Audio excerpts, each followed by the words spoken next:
Kita jumpa lagi dalam renungan pagi GPD Bethesda Makassar. Pagi hari ini saya akan baca dari buku Efesus pasal 5 ayat 16 yang berkata seperti ini. Dan pergunakanlah waktu yang ada, karena hari-hari ini adalah jahat. Puji Tuhan, firman Tuhan jauh-jauh sebelumnya telah mengingatkan kepada kita sebagai orang percaya bahwa dalam hari-hari yang akan datang, Alkitab sudah katakan adalah hari-hari yang jahat. Dan kita baru saja membaca dari buku Efesus pasal yang kelima ayat 16 sudah menyatakan bahwa hari-hari ini, saat-saat seperti ini, kita sedang berada dalam kondisi hari-hari yang jahat. Hari-hari yang jahat adalah suatu hari atau suatu keadaan di mana kejahatan begitu masif terjadi di mana-mana. Keburukan, kerusakan moral terjadi di mana-mana. Dan kita setiap hari melihat dan menyaksikan kerusakan moral, kejahatan yang nampak secara kasat mata. Dan kalau kita hanya melihat dari sudut pandang yang sempit, maka kita tidak akan pernah tahu mana orang-orang yang sudah dipengaruhi oleh hari-hari yang jahat. Dia bisa berkata, beri hukuman berat dan seberat-beratnya bagi orang-orang yang melakukan pelanggaran dan menyalahgunakan jabatan, khususnya dalam hal keuangan harta benda. Namun tidak beberapa lama kita menemukan orang-orang yang berkoar-koar seperti itu. Ternyata dia harus bertanggung jawab. Karena manusia lupa hari-hari yang jahat itu sudah nyata sekarang, di mana saat kita tidak menjaga diri kita tidak antisipasi diri kita, maka kita akan terjebak di dalamnya. Perbuatan jahat akan selalu berkembang dari waktu ke waktu dengan berbagai cara. Secara kasat mata tidak nampak, namun jika diteliti, ditelusuri, maka akan ditemukan keadaan yang sesungguhnya. Kenapa bisa seperti itu? Kalau dilihat dari penampilan, cukup baik, benar, tidak ada salahnya. Tetapi ditelusuri lebih dalam, ternyata orang itu penuh dengan hal-hal yang jahat. Karena hal itu erat hubungannya di dalam moral manusia. Kita bisa berbicara yang baik, tapi moral kita belum tentu seperti yang kita bicarakan. Kita bisa bicara yang benar, tapi moral kita mungkin bukan di situ. Hal inilah yang menjadi sebab Rasul Paulus harus katakan kepada jemaat di Efesus, pergunakan waktu yang ada. Jangan sia-siakan waktu.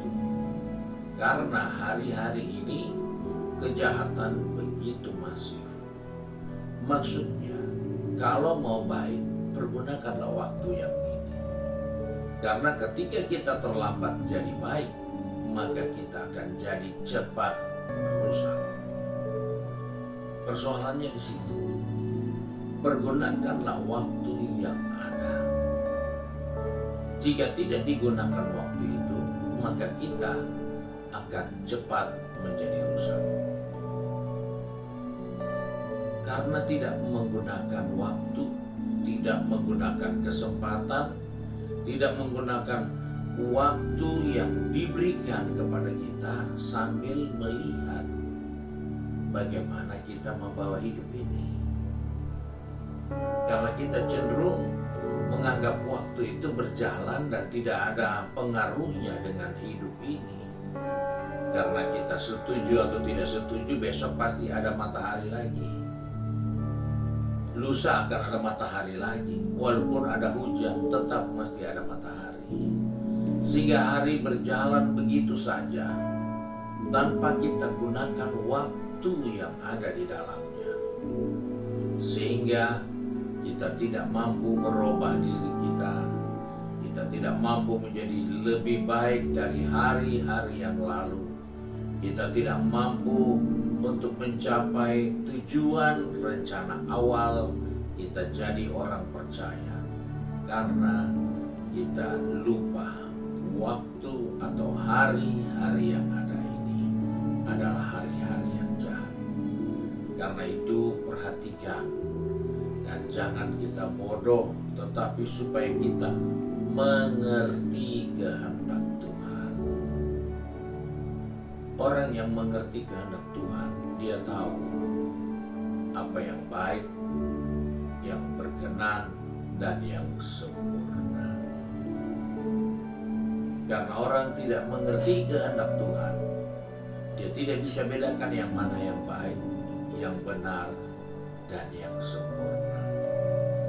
Bahkan ada orang yang tidak mau tahu tentang hal itu, sehingga dia selalu menutupi pikiran sehatnya dengan berkata, jangan terlalu pradugalah, jangan terlalu memikirkan yang jahat. Belum tentu orang itu jahat. Kita terjebak karena hari-hari ini sudah jahat. Dan hati manusia itu penipu. Hati manusia itu licik. Sudah berjalan di hari-hari yang jahat, hatinya sudah licik, bahasanya seperti orang baik. Jangan terlalu berprasangka buruk. Jangan terlalu menduga yang tidak baik. Kita nggak bisa rubah hari-hari yang jahat. Kita pun seringkali tidak bisa kendalikan hati kita. Karena itu, pergunakanlah waktu yang ada, karena hari-hari ini jahat.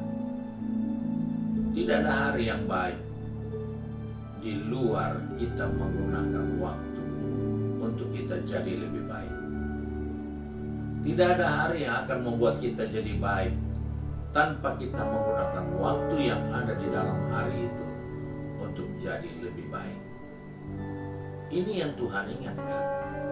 Sebab itu dikatakan perhatikan dengan saksama bagaimana kita membawa hidup ini.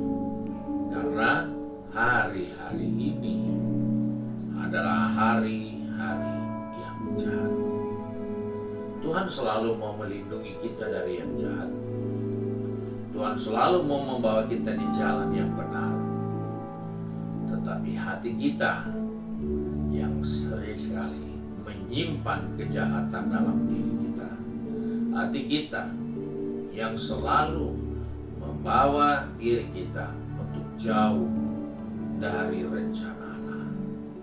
Biar kita mohon kemurahan Tuhan, Roh Tuhan memimpin kita supaya hari ini kita gunakan sebaik mungkin untuk kita menjadi baik. Karena hari ini, jika kita terlambat, jika kita tidak gunakan, hari ini adalah jahat. Tuhan berkati kita. Mari kita satu dalam doa. Kembali kami datang kepada Bapa di surga dengan mengucap syukur, karena Tuhan dengan jelas mengingatkan kepada kami ada di hari-hari yang jahat. Hari-hari tidak akan menjadi lebih baik. Dan ini saatnya kami mau mohon pertolongan-Mu. Kami mau membawa hidup kami di dalam waktu yang Tuhan berikan pada hari ini untuk kami menjadi lebih baik, yaitu melalui kebenaran firman Tuhan. Kami menata perjalanan kehidupan kami sesuai dengan kehendak rencana Tuhan. Karena itulah yang menjadi rencana-Mu dan itulah yang menjadi perkenanan-Mu bagi kami. Sebab itu Tuhan pegang tangan kami, atur langkah kaki kami. Baik anak-anakmu yang sudah pergi bekerja, berbisnis, studi maupun mengabdi kepada tugas panggilan, pekerjaan yang sudah dipilihnya. Sehingga semua kami boleh tetap ada di dalam waktu yang terbaik untuk kami gunakan. Jadikan diri kami lebih baik dari waktu-waktu yang ada, karena kami sadar hari-hari yang kami akan jalani, kami tidak punya kemampuan untuk merubahnya menjadi hari-hari yang baik. Tapi atas kemurahan-Mu, kami menggunakan waktu itu untuk menjadi orang-orang yang baik dan berkenan kepada Tuhan.